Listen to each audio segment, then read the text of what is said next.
Lord? Bakit ako, Panginoon? Tuwing meron tayong mararanasan malaking problema o malaking suffering trial sa buhay natin, ito ang naging katanungan. Bakit ako, Panginoon Diyos? Sa hapong ito, tunghayan natin ang katanungan nito. Bakit ako, Lord? Marami tayong problema. We are being overcome by the problem of this world, life problem. But the Word of God always has encouragement for all of us. Na-encourage po tayo ng salita ng Panginoon. Bagamat, kaya tayo nagkakaroon ng ganito, kasi we did not read the Word of God or we did not study the Word of God.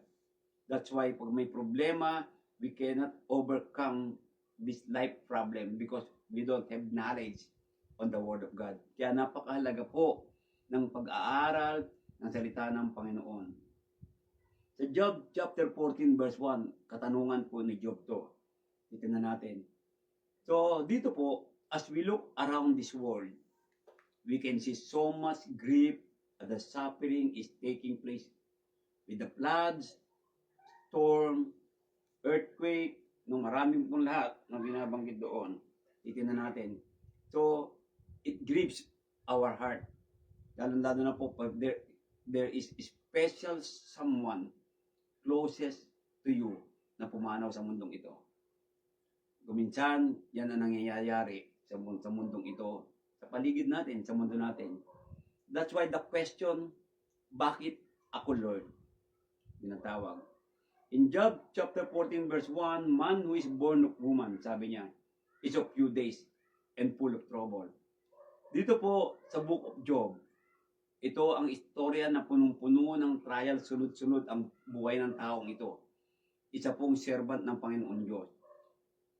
Halos ilang beses na natin narinig ang istoryang to. Halos how many times we study about this lesson, we heard this preaching, we heard this sermon, but do we really learn? Natuto ba talaga tayo? Naunawaan ba na talaga ang sinasabi ng Panginoon? Dito po sa chapter 14 na verse 1, pinakita po ni Job. Sabi niya, ang tao po, maikli lang ang buhay. Sa ikling buhay nito, punong-puno ito ng problema. Kung titingnan natin sa book of Ecclesiastes, binanggit naman ni Solomon, walang kabuluhan ang lahat ng bagay sa ilalim ng araw. So dito po, titingnan natin katanungan na ito, bakit ako, Lord? Problems are many and varied in nature. Iba po ang problema. Sin is the first and greatest problem. Ito po ang di na-realize ng tao. Ang kasalanan ang isa sa mga dakilang problema ng tao. Kung bakit tayo nagkakaroon ng pagsubok, trials, na sinasabi nito. Why do bad things happen to good people? Katanungan na rin yan. If you remember, nagturo din po ako dito, bakit po nagkakaroon tayo ng problema? Who made the problems in our life? So, titignan natin. So, problems with self. Family problems, there are marriage, children, parents, makita natin doon. Suffering, there's sickness, disease, tragedy, and death. Financial problem. Yan po, makita natin mga problema na tumatakbo sa araw-araw ng buhay nating lahat. Then there is also church problem. Division, indifference, o pagkampi-kampi, walang pagpapansin sa gawain ng iglesia, ganyan po. Pinagwawalang bahala ang pagtitipon, yan po ang mga problema sa iglesia. So ngayong hapong ito po, marami nagtatanong, what have I done to deserve this? Yan ang katanungan ng marami. Ano ba nagawa ko? Bakit ako magkaroon ng problema nito? Ano ba nagawa ko? Bakit ako may mabigat na problema nangyayari sa akin to? Bakit ako pinarurusahan ng Panginoon? Yan ang karamihang sinasabi kapag may mabigat tayong problema. No? Why did God let this happen? Bakit hinayaan ng Panginoon nangyari to? Katulad ng katanungan na, no? Ito po ang katanungan. Sa buhay na ito, bakit ang sino pang naglilingkod at tapat sa Panginoon ang siya pong maraming problema. Samantalang itong mga tao na kulang sa pananampalataya, hindi sumusunod sa salita ng Panginoon, ay lalong yumayaman sa mundong ito. Lalong pinagpapala. Ano ang naging problema? Kung titignan natin. Alam natin, sinabi sa Biblia, no, lahat ay may pagpapala sa mundong ito. Lahat ay nauulanan, lahat ay sisikatan ng araw, maging malakas sa pananampalataya, maging mahina sa pananampalataya, maging nananampalataya sa Panginoon, o maging hindi nananampalataya sa Panginoon. Lahat po yan ay sinasabi. Now the question, why did God let this happen? Bakit tinayaan ng Panginoon ang mangyari ang isang malaking lindol? Diyos ba ang may kagagawan ng lindol? Tinan niyo po. Bakit tinayaan ng Panginoon mabaha? Hindi po may kagagawa niyan. Bakit tinayaan ng Panginoon mamatay ang aking mahal sa buhay? Makuha ito. Those are questions na pumapairal o umiikot sa buhay ng isang tao kapag nangyayari ito. Why am I being punished? Bakit ako pinarurusahan? Tinan niyo po. But the question is God really punish you? Panginoon ba ang nagpaparusa sa iyo? Tinan niyo po. Yan mga katanungan na ganyan na binabanggit. No? Bihira natin tanungin ito. Ito pong bihirang katanungan. Bakit hindi ako? Bakit sila pa nangyari? Ba't hindi sa akin to? Madalas, ang isang magulang ganito na sinasabi, pag nagkakasakit ang anak, Lord, sana ako na lang po magkasakit. Huwag na po yung anak ko. Yan, nangyayari. Pero kapag merong isang na disgrasya o nalindol, bakit sila pa nalindol? Hindi na lang kami. Ano po, walang nagtatanong ng ganyan. Bihira tanongin po yan na binabanggit. Why don't we ask, why me? When we receive good or are blessed. Bakit? What is the real reason for the problems we face? Ano ang pinaka-real, tunay na dahilan kung bakit umaharap tayo sa mga problema natin ngayon? May idea po kayo? May idea kayo? Anong problema? Ako. We all face problem. Mayaman, mahirap, nananampalataya, hindi nananampalataya, may sakit o wala. We all face problem. Panginoon, instead of blaming God, we should trust Him. Instead of blaming God, dapat magtiwala tayo lalo. But ito ang nagiging problema. Nawawala ang pagtitiwala kapag may mabigat na problema nangyayari sa bawat isa sa atin. Why me, Lord? Answering the part of the question why, the real reason for problem exists. Ang tunay na dahilan kung bakit may mga problema. Unang-una, consequences of sin in the beginning. Ito ang simula. Kaya nagkaroon ng problema ang mundo. Ang mundo, walang problema noon. Pero dahil sa panahon nila Adam and Eve, ito nangyari sa 1 Corinthians 15:22 and verse 55 and 56. Sapagkat kung paanong kay Adam, ang lahat ay nangamatay, gayon din naman kay Kristo ang lahat ay bubuhayin. Bakit ang lahat ay nangamatay sa panahon ni Adam? Kung naalala nyo ang Garden of Eden, I will not elaborate about that because many people knows what happened in the Garden of Eden. Why sin pumasok sa mundong ito? Saan naroon o kamatayan ang iyong pagtatagumpay? Tanungan ito sa Korinto ni Pablo. Ang tibo o kamandag na kamatayan ay ang kasalanan. Yan niyo po. At ang kapangyarihan ng kasalanan ay ang kautusan. Ano pong ibig sabihin nito? Tignan natin, nagkasala tayo. Kaya may katanungan, saan naroon o kamatayan ang iyong pagtatagumpay? Yan niyo po. Pumasok ang kamatayan sa mundong ito. Consequence of our own sin. 1 Peter chapter 4, verse 15-16.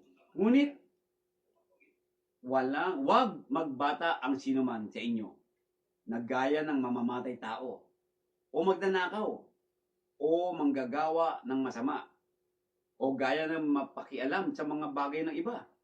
Ngunit kung ang isang tao ay magbata ng gaya ng Kristiyano, ay wag mahiya, kundi luwalhatiin ang Diyos sa pangalang ito. Ano po ibig sabihin ng magbata? Ito po yung magkaroon ng problema, sakripisyo, sinasabi. Kung titignan natin, kung minsan, sa gawa nating kasalanan natin, sa sarili nating kasalanan, kaya tayo nagkakaroon ng mga problema. Tayo rin po ang may kagagawan ng problema. Kasi po, kung minsan sa ating magpili ng mali, tayo ang nagiging sanhi. Yan niyo po. So minsan, if we choose our own will, not the will of God, there is something happen between that. Kaya nagkakaroon ng problema ang tao.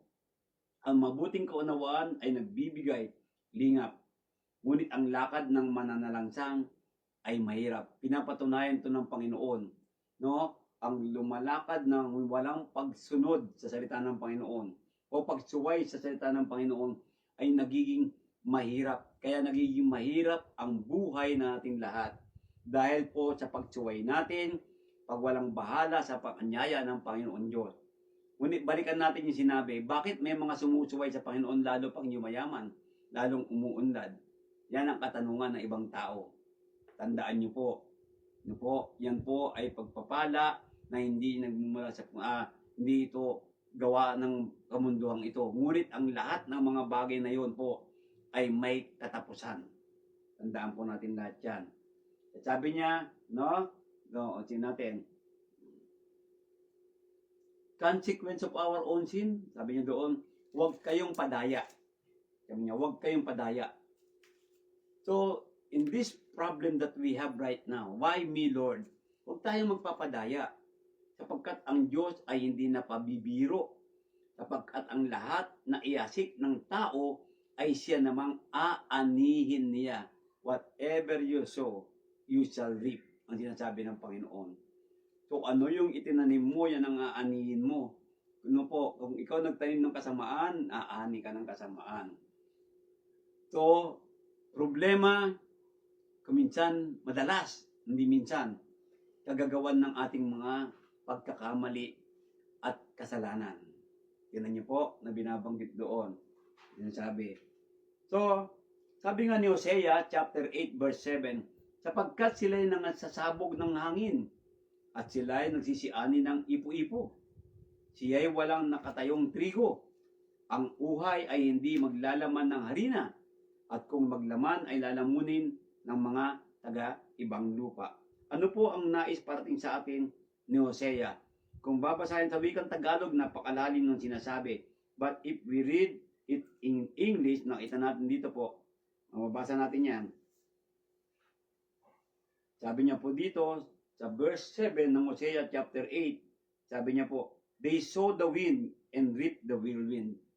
Nagtatanim sila ng parang wala. Kaya umaani sila ng ipo-ipo, mas matindi pa po ang kanilang inaani. Sabi doon, the stalk has no head. Wala. Sabi doon, it will produce no flour. Where it to yield grain, foreigners would swallow it up. Makukuha lang po ng ibang tao to. Sabi niya doon, ng ibang problema, ng ibang mundong ito. Kaya anuman ang tinatanim natin sa mundong ito ng kamalian, umaani tayo ng baliwala, umaani lang tayo ng mga problema sa ating sarili. Madalas, hindi natin pinapansin ang salita ng Panginoon. Ang paanyaya na mag-aral tayo ng Biblia, binabaliwala. Ang paanyaya na magsamba tayo sama-sama, binabaliwala. Akala natin walang problema. Hindi natin alam, yan po ang nagiging dahilan kung ba't bumibigat ang problema natin. Dahil palayo tayo ng palayo sa Panginoon. Kaya sabi ng Panginoong Yesus, apart from me, you can do nothing. You can do nothing. Wala kang magagawang ibang bagay apart from me. The true riches, ang tunay na yaman at tunay na kapayapaan ay nasa Panginoon lamang. Ngunit tayo mga tao, nagde-depend tayo sa ating mga sariling kakayanan. Kaya ito nangyayari, no, sa mga problemang dumarating, and then we going to question God, why me? Who made the problems of your life? God? No. Hindi po ang Panginoon. Kung titignan natin yan, sabi nga niya dito, we suffer because of free will of man. Nilagay tayo ng Panginoon Diyos sa mundong ito nang may malayang pagpipili. But the problem, we choose the wide gate rather than narrow gate. Ang sinabi ng Panginoon sa Matthew chapter 5, kung naalala niyo po, no? Ang beatitude. Yan ay nawawala sa tao dahil nga may sarili tayong kalooban. God did not make us robot. Look what happened in Garden of Eden. Sa Garden of Eden, pinigil ba sila ng Panginoon? Tingnan niyo po, sabi ng Panginoon, pwede niyo kainin lahat yan, wag lang sa gitna. But because of the free will of man, nagsasuffer tayong lahat. Ano po, if man can make choices, then he can make wrong choices also. You can make also right choices. Dalawa po yan. No? When man make choices tayo, pero there is always right choices and wrong choices. So dapat po, kung titignan natin sa buhay natin, we need to discern what is good and evil, sabi nga ng Biblia na binabanggit doon. Choice means there are consequences. If you choose right choices, if you have the right choices, then maganda po ang consequences niyan. Kung pumili ka ng masama, there is also consequences yan. Good or bad, meron po laging kabayaran o reward ang mga bagay na ganyan. Kung naalala po ninyo yung pumatay sa mga movie rider, di ba? Sabi niya, nabigla lang daw siya. No, wala ba siyang choice? Meron. No po, yun po nangyayari. So there is consequences yung mga bagay na ganyan. Some choices bring grief and suffering. Totoo po yun.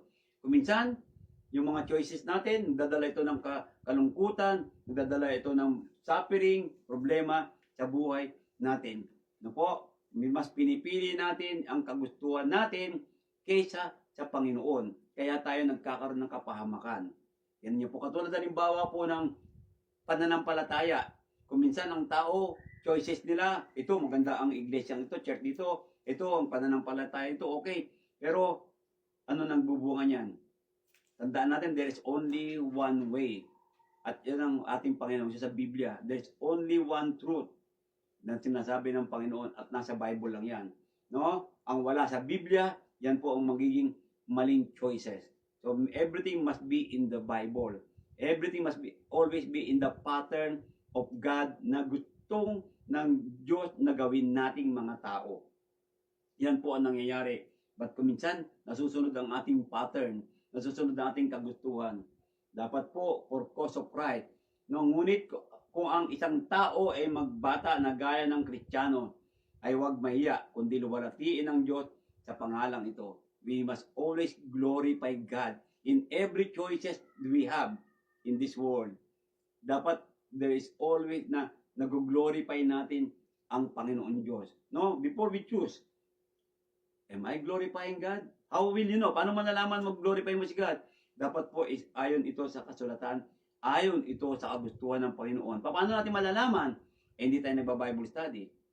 Hindi tayo nag-aaral ng Biblia. Minsan nakikinig tayo, pero baliwala. Hindi natin iniintindi, hindi natin inuunawa ang salita ng Panginoon. Kaya yan na nangyayari. No, teka, nakinig naman ako Do you really understand what you have heard? Naintindihan mo ba talaga kung ano yung narinig mo? Especially pag Sunday may sermon, nakikinig ba talaga tayo? Naintindihan ba talaga natin? So yun po nangyayari. No? Sabihin natin, Lord, lagi naman ako nagsasamba. Bakit may problema ako ng ganito? Bakit mula nung ako'y napalapit siya, mas lalo ako nagkaroon ng mga problema? Yan ang mga sinasabi na binabanggit. Aalis na po ako sa church kasi po, ganun din pa na nangyayari. No? Nasa iglesia ako, wala ako sa iglesia, ganun din po nangyayari problema. Tignan niyo po. Akala ko magiging maganda ang buhay ko pag ako'y Kristiyano. Yan ang mga mali pong katanungan. Maling haka-haka sa sarili mo.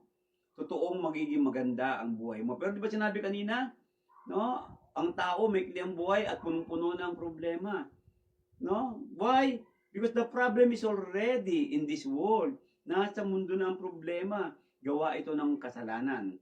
Yan po ang nangyayari. Sapagkat pinarurusahan ng Panginoon ang kanyang iniibig. Sabi kanina, hindi galing sa Panginoon ang problema. Bakit ngayon sinabi ng Hebreo, pinarurusahan daw ng Panginoon ang kanyang iniibig? Tingnan niyo po. Ano pong ibig sabihin ng Panginoon dito? At inahampas ang bawat tinatanggap na anak. Ayan, ano pong ibig sabihin nito ngayon? Yan po ang dahilan kapag tayo po ay naging malapit sa Panginoon, no? Ayaw ng Panginoon na magkamali tayo, kaya tayo pinapalo. Pinauunawa sa atin ang mali mo para ma-realize mo ang iyong problema ngayon ay gawa mo ng pagtalikod mo sa akin. Sabi ng Panginoon, dahil mahal ka ng Panginoon, mahal kita, sabi ng Panginoon Diyos, so I need to correct you. But sometimes, kapag may problema na tayo, pinalo tayo ng Panginoon, iniisip natin, hindi na tayo mahal ng Diyos. May kasalanan tayo.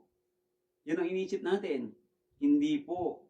No po, ang Diyos, kaya tayo pinapalo, hindi tayo binibigyan ng problema, no po, tayo gumawa ng problema, no po, pinapalo tayo ng Panginoon to make us realize that God is still there. No, ma-realize mo yung mali mong ginagawa. No, para lalo tayong lumapit sa Kanya. Imbis na lumayo tayo, lalo tayong lalapit sa Kanya. Marirealize natin na mahal ako ng Panginoon. Ito yung trust. Ito yung faith. Ito yung pananampalataya mo sa Panginoon Diyos. Na kahit ano pang problema, titingnan mo, Lord, ano pong naging problema? Tulungan mo ako na maunawaan mo to, di ba? Sabi ni David, di ba? Tingnan niyo po, ipaunawa mo sa akin ang aking mga nagagawang pagkakamali. So yan dapat ma-realize natin. Kapag meron tayo naging problema, realize natin, ano ba ang pagkamali ko? Then, try to tingnan mo, anong pagkukulang mo. Tingnan niyo po. Sometimes, pag nakita natin, binabaliwala pa natin ang pagkukulang natin. And then, sisisihin mo pa si God. Yun ang nangyayari po na binabanggit. Hindi mo alam. Kapag ikaw ay nagkaroon ng problema, nandiyan ang Panginoon Diyos. Tandaan mo ang pangako ng Panginoon sa Hebreo din. Hindi kita iiwan, hindi kita pababayaan. Kaya the moment that you face on trials, suffering, and problems of this world, God is always there. He wants you to remember that He was there. He wants you to remember that He loves you. He loves us. Mahal po tayo ng Panginoon. Yes, sabi ni Timoteo, and all who desire to live godly in Christ Jesus will suffer persecution. Hindi po problema ito. Persecution. Mapipersecute ka. No? Sapagkat ang mundo ay magagalit na sa iyo. Because you are now with Christ. The world hates Christ. Sabi doon. And the world will hate you because of Jesus. Because of ating Panginoon Diyos. Kaya yan ang mangyayari na binabanggit ko. Yung mga mundong ito, ang naghahari, ang Satanas. Kapag tayo ay kay Kristo, galit ang Satanas sa atin at kuminsan siya gagawa ng paraan upang tayo magkaroon ng problema. Mamaya po bakita natin yan. Yan niyo po. The violation of natural laws. Yan po ito, binabiolate po natin ang natural laws. Yan po, sira dito, sira doon, inisira kabundukan, pinuputo ng mga puno. Yan po nangyayari. No? Kaya nagkakaroon po ng gravity, fire, water, mga bagay na yan. Natural phenomena. Iba naman po yung natural phenomena. Tulad ng earthquake, tornado, hurricane, lightning, floods, all natural occurrences naman po yan. Kasama na po yan sa mundo. No? May lindol, may tornado, may hurricane, kasama na po yan. But the question ngayon, hindi ba pwedeng pigilan ni God ang bagyo, hurricane? Yan ang question natin ngayon. That's why we need to pray always. Ano po? Ano? Tulungan tayo. Sabi ko nga sa inyo, it's part of the world. It's part of the creation. Yan po ang nangyari na binabanggit doon. Di ba? But sometimes flood. May bagyo, pero ang flood ay nagkagagawan na po ito ng tao dahil pagputol ng puno, pagsira ng kabundukan, no po, pagbasura dito sa may ilog, basura sa dagat, yan nangyayari. No po? But the great flood, panahon ni Noah, yan po ay ginawa talaga ng Panginoon. Yung panahon ng araw, ang great flood. Yan binabanggit doon. No? Suffering to any and all who are there. Mga nandoon talaga madadamay po tayo, mga bagay na halimbawa po. Nasa may natutulog ka, bigla na lang may driver na truck, babanggain ng bahay nyo, yung po may mga namatay. So nadamay po. Dahil sa kasalanan na umiral sa mundong ito. Yan po nangyayari, no? Sa buhay natin. Kaya lagi tayong magdasal, hindi tayo pababayaan ng Panginoon, hindi tayo iiwan, basta lagi tayong sumunod sa kanyang kagustuhan, hindi niya tayo iiwan. Sabi nga niya, upang kayo'y maging mga anak ng inyong Ama na nasa langit.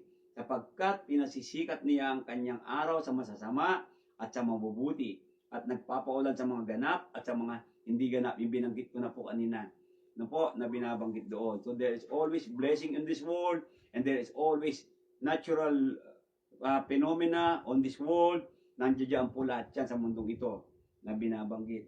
Ayan. So, let us answering the part of the question, why? Kanina, bakit? Meron problema. Ngayon, me. Bakit ako?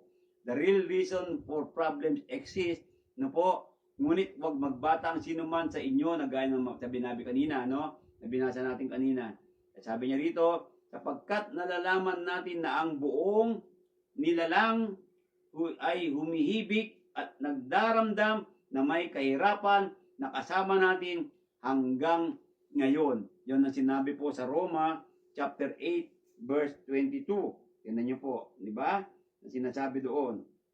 So, kung titingnan natin, no, yung binabanggit ni Pablo, there is always present suffering and future glory. Doon sa Romans chapter 8. Kaya yung binanggit po niya yon sa verse 22, sabi niya, we know that the whole creation has been groaning in the pains of childbirth right up to the present time. Hanggang sa panahon ngayon. Para bang nanganganak na ina sa sakit.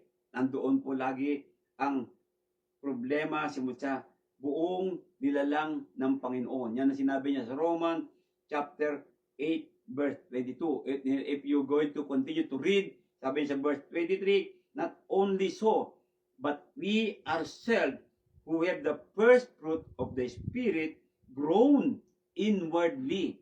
Tingnan niyo po, sinasabi doon, as we wait eagerly for our adoption to sonship, the redemption of our bodies. Hanggang sa muling pagdating ng Panginoon, there will always be groaning inwardly sa buhay natin. There is always suffering sa mundong ito. There is always pain na mararanasan natin hanggang sa muling pagbalik ng ating Panginoon.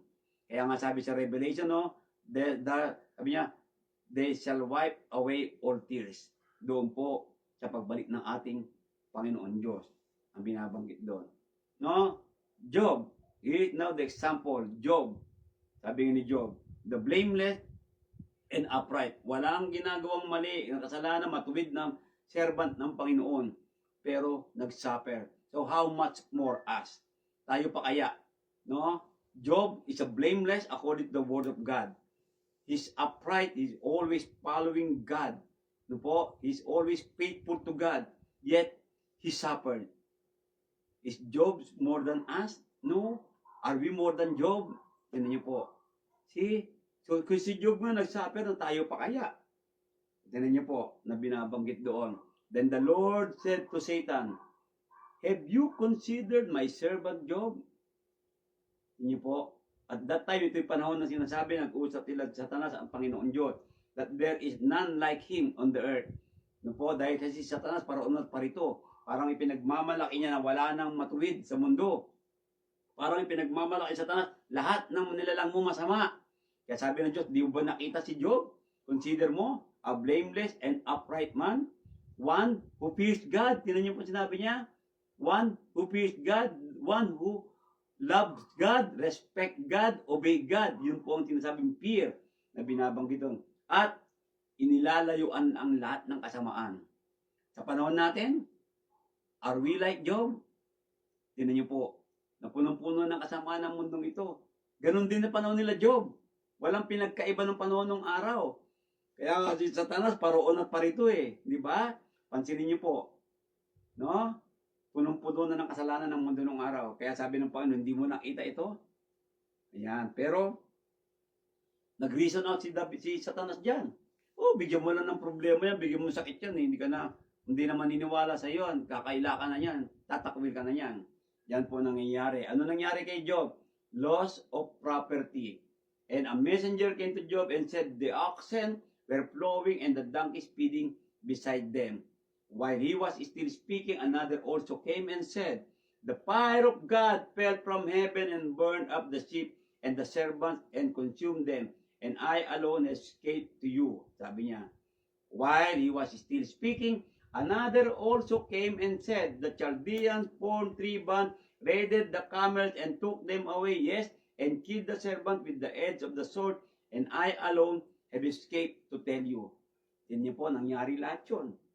Na Ganyan po, ng pangyayari gano'n. At yung mga servant nga, sabi niya, galing sa Diyos, ang apoy. Tinan niyo po, hindi po Diyos ang nagbigay nun. Nung hinayaan ng Diyos na mangyari, nung panahon ng kay Satanas, sige, gawin mo, wag mo nang papatayin, sabi ng Panginoon kay Satanas. No? At that time. Doon. So kung tatanungin natin ngayon, ganun pa kaya, meron pa kayang sinasabi ng Panginoon, tingnan mo ito. Sige, wag mo lang sinasabi kayo ng Diyos. Iba po na noong panahon pa po ni Job yun. Not now. Because meron tayong Panginoong Jesus. Ano po? No? Ang tanda natin, for the wages of sin is death. Yan sinabi ng Panginoon Diyos. Kamatayan na po. Kamatayang espiritual. Ang tinutukoy doon. Pwede rin pong kamatayang physical kapag gumagawa tayo ng mali. Wrong choices natin. Halimbawa po, nagmumotor ka. No? Ayaw mo sa right way. Mas pinili mo mag-overtake ka. Nasalpok ka, namatay ka. Yun po yung sinasabi na binanggit sample na ganyan. Okay? So, at dinalung ng mga sabeyo at pinagdadala, oo, kanilang pinatay ang talim ng tabak ang mga bataan at ako lamang ang nakatangang mag-isa upang magsaysay sa iyo. Tatlo yung nakaligtas. No? Bawat isa meron para mag-witness, magsabi sa iyo. Ito na sabi doon, namatay din ang kanyang mga anak. Samantala, siya nagsasalita pa, ay dumating naman ng iba. At nagsabi ang iyong mga anak na lalaki at babae ay nagsisikain at nagsisiinom ng alak sa bahay ng kanilang kapatid na panganay. Ano nangyari doon? Namatay po lahat ng kanyang pamilya, ang kanyang anak. At tanging asawa lang ang hindi namatay. Ano po? Kung titinan niyo po. No? Mas sunod-sunod po. So, kung mararanasan kaya natin ganun yun, ano kaya pakiramdam natin? Why me, Lord? Baka ganun ano po. Di ba? No? Hindi po mangyayari sa panahon natin ngayon yan. Nangyari lang yan noon, panahon ng Panginoon ni Job. Nung panahon ni Job, nangyari yan sa panahon na yun. Ngayon po, hindi naman siguro, hindi mangyayari, luluobin ng Panginoon mangyari yan sa kanyang lingkod. No? Sunod-sunod at ikaw na lang matitira sa pamilya mo at asawa mo. Ano po, tandaan niyo po yan. Tandaan ng sabi ng Panginoon, hindi ko hayaan na may mangyari sa pasayo. Sabi ng pangako ng Panginoon yon.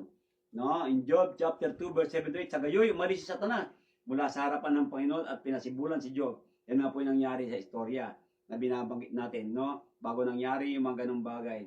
Kaya nangyari, no? Si Job, mula nung nangyari doon, binigyan pa siya ng sakit. Now after that, binigyan pa siya ng sakit.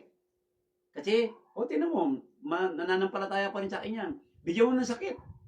Sabi ng Satanas, tinan niyo po, sabi ng Panginoon, sige, huwag mo lang papatayin. Binigyan ng sakit. Yung tinatawag doon at nagkasakit siya ng isang tinatawag natin na pigsa mula ulo hanggang talampakan. Yun yung binabanggit doon. Kaya sabi niya, his wife is of no help. Walang tulong sa kanyang asawa. No po, nang magkagaya sinabi ng kanyang asawa sa kanya, namamalagi ka pa sa iyong pagtatapat? Takwil mo ang Diyos at mamatay ka.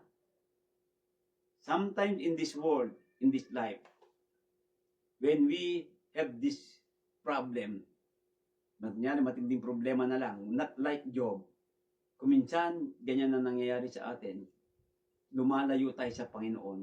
Instead na sana when we face a problem, when we have a big problem in our life, instead na lumapit pa tayo sa Panginoon, tayo pa ang lumalayo. Lalo tayo magkakaproblema. No po, kapag may problema ka at lumayo ka sa Panginoon, mas lalo kang lalaki ang problema natin. Kaya mga kapatid, kaibigan, if you have a problem, make it more closer to God. Because the Lord is with you. The Lord always listen to all righteous. Sabi nga, di ba, the prayer of a righteous man availeth much. Tandaan niyo po. Di ba? Kapag tayo po ay nasa Panginoong Jesucristo, po, hindi tayo pababayaan ng Diyos Ama. Tandaan niyo po yan. Kaya when you face a problem in this world, make closer to God. Huwag kayong aalis. Kuminsan, umaalis tayo sa iglesia pa, sa pagtitipon. Binabaliwala ang pagtitipon.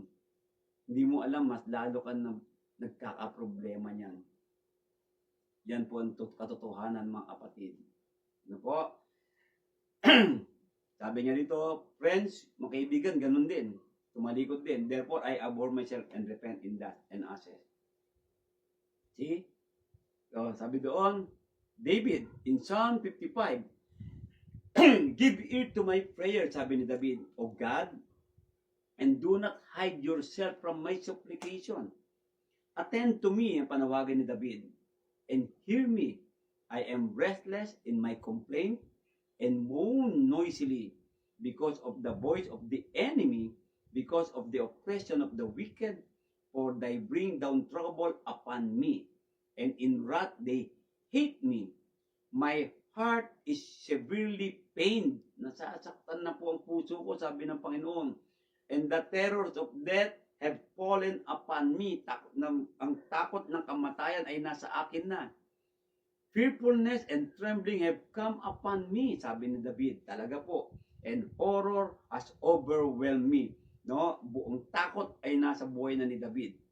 So I said, oh, that I had wings like a dove. I would fly away and be at rest. Indeed, I would wander far off and remain in the wilderness. So, sabi ni David, mas mabuti pagkaroon ako ng pakpak na katulad ng kalapati para makalayo ako dito. Yun niyo po sabi niya. Di ba? Pero hindi alam ni David, kahit doon sa pumunta, nandun pa din ang problema. Kasi aalis siya sa Panginoon? No, huwag kang umalis sa Panginoon. Huwag kang lumayo. Ang Panginoon nga, di ba? Tinan mo, nang binabanggit doon. No? He was rejected by this world. He was beaten by this world. He was ridiculed by this world. He was betrayed by this world. He was crucified by this world. No po, yan lahat yung mga bagay na ganyan. Hindi? But God, our Lord Jesus, remained faithful to God. Tinan niyo po. See? Sabi ng Panginoon, di ba? If it's possible, let this cup pass from me. Yung kanyang prayer. Kung maaari, no, lumagpas sa akin ang paghihirap na ito. Pero may kaduktong. Sabi niya, but it's not my will, thy will be done. Yun niyo po. Sa cross, sabi niya, Father, why thou hast forsaken me? Hindi siya pinabayaan ng Diyos doon sa cross. Yan niyo po. Kuminsan, ganyan tayo sumisigaw. Bakit mo ako pinabayaan? No. Hindi ka pababayaan ng Panginoon. If you remain faithful to God, hindi ka pababayaan ng Diyos. Ang Panginoong Yesus, muling nabuhay at umakyat sa langit. Yan niyo po. See? Sa buhay natin mga kapatid, sa mundong ito, Paul was persecuted. Our life has also been persecuted by this world. Sabi niya, I have thorn in the flesh. May sakit si Pablo na hindi na-mention. It was not mentioned in the Bible what is thorn in the flesh. Hindi natin alam kung ano. At laging umiinde sa buhay niya yon. Masakit, nararamdaman niya. Sakit na yan, but he continue to serve the Lord. Kaya ang ibig sabihin nito ni Pablo, kaya tayo mga kapatid, if whatever problems we have in our life, let us continue to serve God. Ano man ang problema mo ngayon, kapatid, na ikinig ka, continue to serve God. At hindi kanya pababayaan. Marami tayong problema, pagsubok, persecution, po, pero hindi tayo pababayaan ng Diyos. Just like what happened to Paul. No, God never leaves him. Ganon din po tayo. Concerning this thing, I pleaded with the Lord 3 times that I might depart from me. Sabi ng Panginoon ni Pablo, di ba? Nagmakaawa ko sa Panginoon na mawala sa akin ito. And he said to me, sabi ng Pablo, at sabi sa akin ng Panginoon, my grace is sufficient for you, for my strength is made perfect in weakness. Tignan niyo po, when I am weak, I am strong. Tandaan niyo po yun. Therefore, most gladly, I will rather boast in my infirmities. Sabi niya, mas lalo, pagmamalaki ko pa ang problema, ang trials ko. Sinasabi ni Pablo, bakit gano'n? Nasa damdamin ni Pablo. Kasi, Alam ko, kahit may problema ako, nandyan ang Panginoon. Temporary lang itong paghihirap kong ito. All the trials and problems that we have right now, it's all temporary lang yan. Tandaan nyo, hindi po magiging permanente yan sa buhay natin.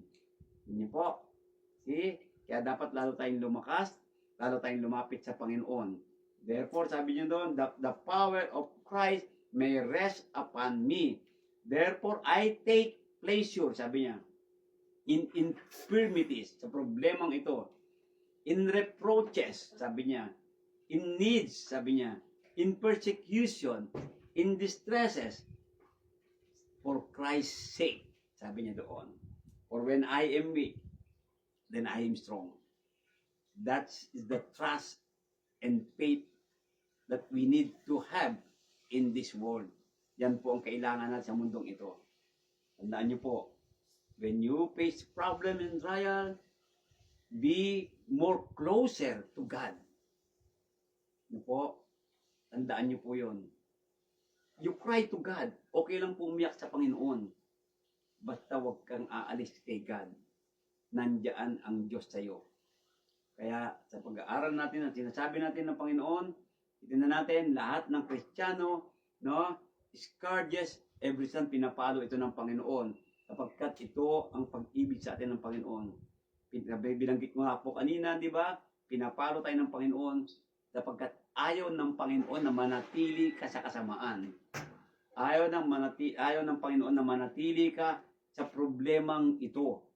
God wants you to realize your problem, to realize your mistake, to realize your sin in order for you, para sa iyo, magbagong buhay tayo. Yan ang gusto ng Panginoon Diyos. God loves us so much. Kaya tayo pinapalo ng Diyos sa ating pagkakamali. Tandaan niyo po, iba po yung problema na gawa mo, iba yung problema na dahil ginawa mo sa kasalanan, na po, iba rin po ang mga bagay na gito. Na minsan, ikaw na rin ang nagpalaki ng problema sa buhay mo. Tandaan mo po yun. Sabi niya, lahat na namumuhay ng matuwid, talaga pong yan ay magsasuffer naman persecution. The world will persecute you because when you live godly according to Jesus our Lord, no po, the world will hate you. Yan po ang totoong mangyayari sa buhay natin. No po, those who are children of God suffer with Him. No, the Spirit Himself bears witness. Ang Holy Spirit mismo ang ating saksi. No, ang ating espiritu na tayo ay anak ng Diyos. At kung tayo ay tagapag-anak, tayo daw ay tagapagmana nino ng Diyos at kasamang tagapagmana ng ating Panginoong Hesus. If we indeed suffer with Him, tinan niyo po, there is suffering na katulad ng pagiging isang matapat mong Kristiyano. Ano po, the world, sabi ko nga sa inyo, ang mundo, magagalit sa iyo. Yung mga hindi Kristiyano, hindi ka maintindihan. Pamilya mo, halimbawa, isa kang Kristiyano sa pamilya at patuloy yung nais mo maglingkod sa Panginoon tapat, magkakaroon ng problema dahil hindi ka maintindihan ng pamilya mo. Yan po. Kaya may tagubilin ng Panginoon kung sino nagmamahal na kanyang pamilya na mahigit sa akin ay hindi karapat dapat sa aking kaharian, sabi ng Panginoon yan. Di ba? Ba't hindi tinuturo ng Panginoon huwag mo mahalin ang pamilya mo, ha? Walang turo ang Panginoon ng ganon. Tandaan mo yan. No?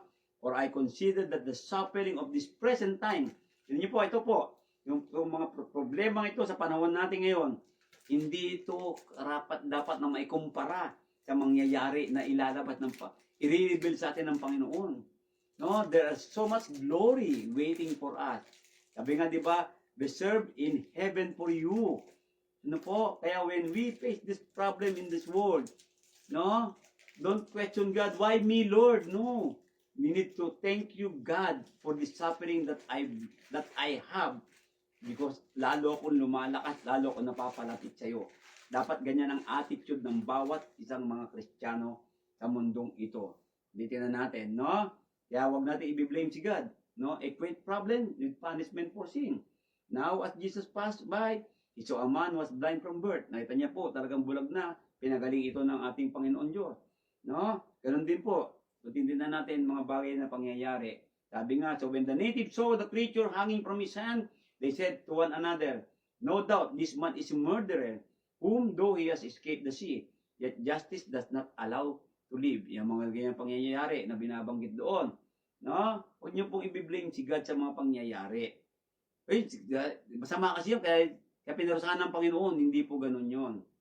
Hindi ba? Dahil po nangyari yan, kagagawan mismo niyang kasalanan niya. Katulad binanggit kanina din sa Acts, no po, yan, Acts 28 verse 4. Yan, sabi niya, for we do not have a high priest who cannot sympathize with our weaknesses. Hindi po. Sa Hebrews chapter 4 verse 15, dito po pinauunawa sa atin ng Panginoon. We have high priest. We have Jesus Christ our Lord, who always knows what problems we have. Anumang problema sa buhay mo, nandiyan siya, naiisimpatiya siya. No? Naikiramay sa atin ng Panginoon Diyos, sa ating mga kahinaan. Tignan niyo po. Sabi niya, katulad ng Panginoon, siya rin ay tinukso sa lahat ng bagay sa mundong ito.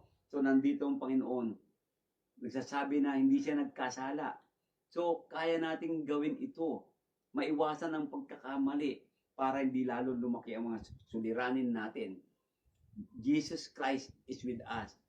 He is a mediator between us and God. A high priest, no, na pwede nating lapitan. Yan po ang Panginoon na binabanggit doon. Sabi niya, too high an opinion of self. If others suffer, that's fine, but not me. Why me, Lord? No. Kung nagsasuffer sila, ganun din mangyayari sa atin. Tandaan niyo po. Sa buhay natin ito, sa ating pag-aaral, sa hapong ito po, God cares about our well-being.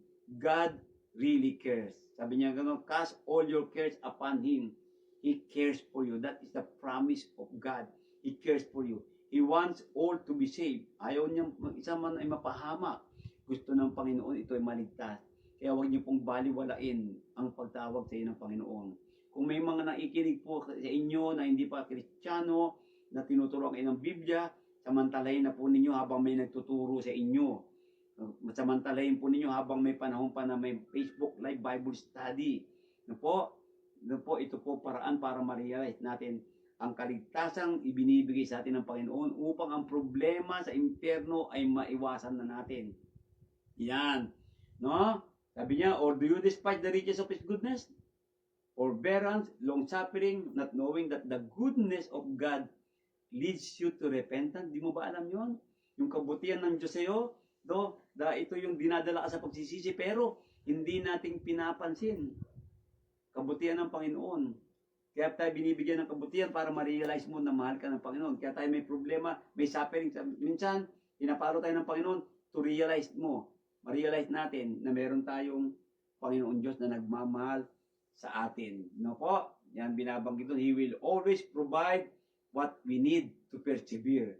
Ano man ang pagsisikap mo, ano man ang problema mo, God always provide a way. At sabi niya doon, examine yourself as to whether you are in the faith. Tingnan mo ang sarili mo ngayon. Kung nasa pananampalataya ka pa o wala na. Ano po? Sabi diyan, no? So we may boldly say, the Lord is my helper. I will not fear what can man do to me. We need to be faithful to the Lord. We need to obey God. No po? If you have a problem right now, don't say, why me, Lord? Huwag mo sabihin yan. Ang buhay na to, the fruit of problem, tries our faith, can make us stronger or make us weaker. Can purify us, sabi niya, or cause us to return to the defilement of the world. Pwede mangyari yon. Pwede rin pong palambot ang ating puso or mapatigas ang ating mga puso. Kaya, will we face and overcome our problem? Or will we allow them to overcome us? Tandaan niyo po, don't allow the problem to overcome you. You need to allow God to overcome everything that you have in this world, the problem. Kung may problema ka man, ano man yan, hayaan mo ang Diyos dyan. Sabi nga niyan ba, cast all your cares upon me, upon Him. for He cares for you. Mga kapatid, sa hapong ito po, sa problema natin, huwag niyo po sasabihin, why me, Lord? Hindi po. Tandaan niyo po, we need to give thanks to God. If you have the problem, trial, suffering, encounter, thank you, Lord. Alam ko hindi mo ko pababayaan. Remember, we have a high priest who sympathizes all our weaknesses. Lahat yan, alam ng Panginoon. He will never leave us nor forsake us. Everything is laid bare before the eyes of God. Nakikita niya po ang ginagawa natin. There is no secret with God. Ano man ang problema mo sa buhay, alam ng Diyos yan. But it's up to us, nasa atin ngayon, kung tayo po ay mananampalataya, susunod, lalakas sa pananampalataya, o lalayo sa Panginoon dahil sa problemang ito. O sisisihin mo ang Diyos sa mga problema mo. No. Kaya sa hapong ito po mga kapatid, sa ating pag-aaral, the question, why me Lord, ay nasagot natin. Tandaan niyo po. Magandang hapon po, magandang gabi po sa inyo lahat. Tama po, and I hope and I pray, please share niyo po ang salitang ito, ang pag-aaral nito. Post niyo po sa mga timeline niyo sa Facebook para marami pong makanood, marami maka-encourage. Who knows? You have a problem, you have a kaibigan, no, may kaibigan ka na dumagdadalang mati sa problema at marinig niya ito. Tingnan po. Sometimes may problema ka na hindi mo masabi sa iba. Patandaan mo, God cares for you. Sometimes hindi ka makaimik dahil may kinikim-kim kang problema. Tandaan mo, God knows. God loves you. Magandang gabi po sa inyo lahat.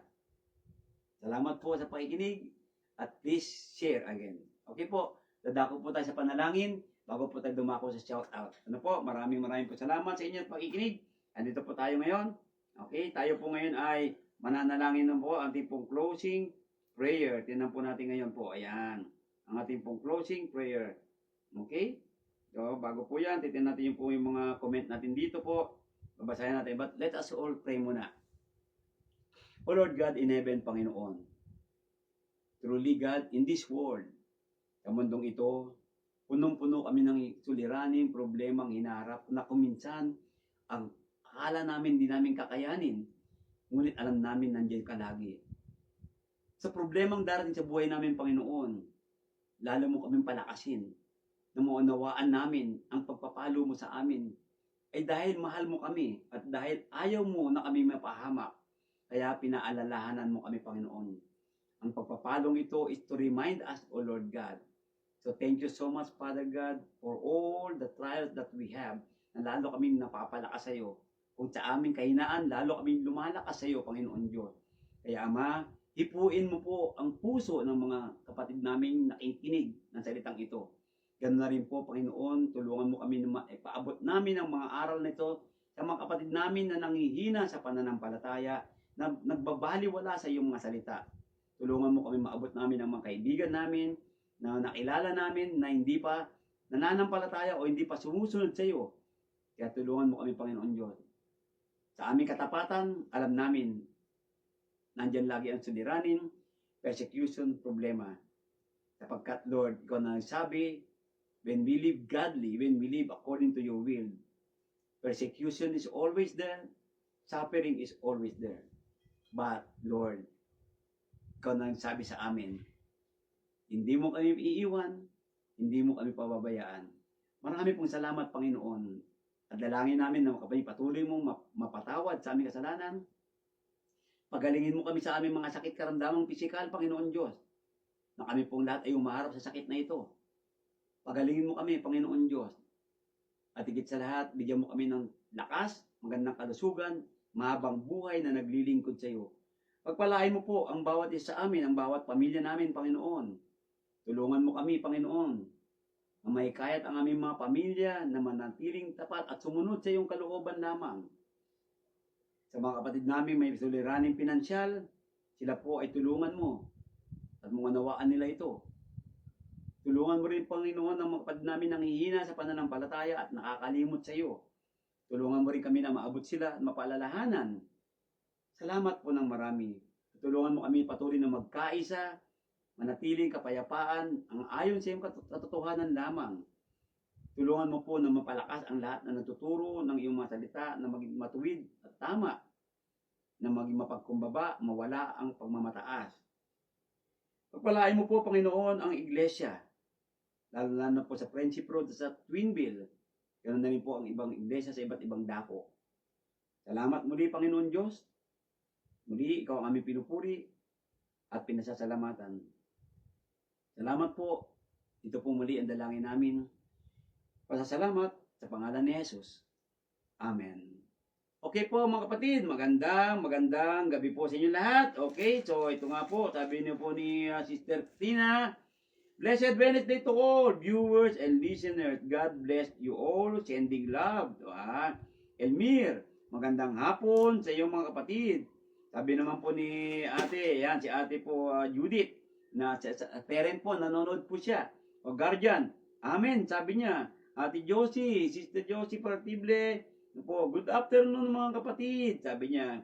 Sister Tita Matamu, kapatid natin sa ibang lugar. Blessed Midweek Bible Study po to all brothers and sisters in Christ.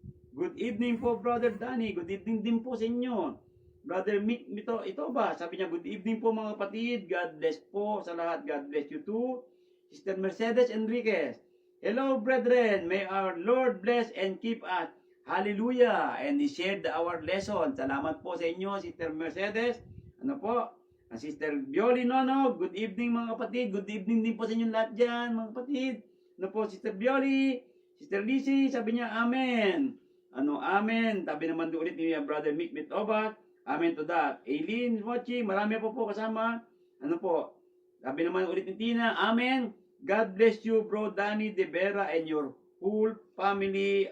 Same as well to all viewers and listeners. God bless you too, Sister Tina and your family. Ano po? Ayan. To all our brothers and sisters in Christ, we want to express our deepest gratitude to each of you who took time, sabi naman Sister Eileen, to stay and listen throughout our Bible study session today. God bless to all. Thank you who stayed and listened, sabi ni Sister Eileen. No? Ang aking buting na magandang asawa. No? Joanne Non, thank you and amen. We continue to pray for you. Okay? Salvacion Bilardo at iba pa po. Ito po. Salamat po. Shout out tayo sa mga pangalan na nanood. Brother Romel Salazar. Salamat po. Sister Meda, belated happy birthday sa iyo. Meda Saturno, Salvacion Bilardo, Aurora Carendacion, Alexa Jacel, how are you? Hope to be na makita ka na. Makita ko ulit. Gasdalaw ko ulit. BC Vicente, Mercedes Enriquez, Elmir Saison, Tina Saison, Luna Ternal, si Luna, yung batang ito, kasama po ni Ate Mercy Ordiz. Ano po? Harvey Benavista, kamusta ka sa Cavite? Regidores, Pidelion, Judith, salamat po. See you po bukas sa ating Bible study. Yan, Josie Partible, Joanne Non, Jenny, Manuel Flores, yan, ano po. That's Joey Badjon, Brother Joey, and happy midweek sa inyong lahat dyan sa Caloocan. Kita Matamu, Evangeline Villanueva, yan po, Beatrice Alovera, Brother Mick Etobar, Mercedes Enriquez, Sister Bioli Nonog, Evelyn Carion, kamusta kayong lahat dyan? Si Brother June, kamusta po? Tessa Castro, Julian Lucegro, Julian, thank you po. At salamat, nakita ko kanina ni Bryson. Lisa Saranya, salamat po sa inyo po. Ano po? Yan, sana po tayo po ay si Aidan din po, nanonood, kasama po niya kanyang pamilya. Ano po, ayan. Okay, salamat po. Ayan, tayo po. Pag-pray niyo po kami lagi habang pinagpipray ko po kayong lahat. Ano po? Let us pray for our kalusugan, kagandaan ng ating buhay, at higit sa lahat, matatag na pusong pisikal. Ano po? At higit sa lahat, spiritual. Salamat po sa inyo. Good evening po sa inyo lahat. God bless all of you. Please pray for our Bible study. Sa bukas po sa parents at sa Friday sa Friendship Road naman, si Brother Nonoy. At ang amin pong street evangelism this coming Saturday at Bread of Life Ministry. Sa mga nagtulong, salamat po sa inyong lahat. Ano po? mga kabataan, and sino man, pwede kayo mag-join sa amin. Sa amin pong street evangelism this coming Saturday, 9 o'clock po. Pwede po tayo magintayan sa McDonald Concepcion. Okay po, magandang gabi at goodbye po sa inyo lahat. Okay? Don't question God. Don't say, God, when you have problem, why me, Lord? No. Give thanks to God. Bye-bye po.